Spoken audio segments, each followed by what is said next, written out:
Okay, so this, for instance, is... When Hugh Martin, CEO of Pacific Biosciences, faced a health crisis last January, he called his employees together. And what did you tell them? I said, I have cancer of the blood. It's called multiple myeloma. Martin's Silicon Valley company was at a vulnerable moment. He'd raised $260 million to develop a DNA sequencing machine.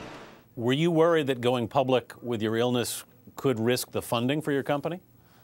Absolutely. The 56-year-old CEO was afraid investors would abandon ship.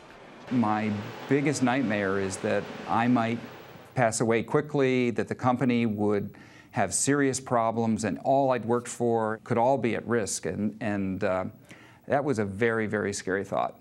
Martin chose to disclose everything, but frequently executives don't.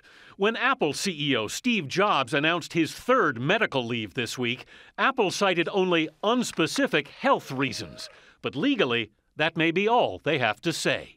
The law says that the company has to tell you anything that's important, anything that might affect your understanding of the riskiness of the investment. It doesn't say that you need a complete medical report. Sarah Lee took a similar approach to Apple. Last summer, when the company announced its CEO was taking a temporary medical leave, at first it didn't mention that she'd had a stroke. But corporate governance experts say Steve Jobs is special. He's not just the CEO. He's the company's brand, and he's their most important asset.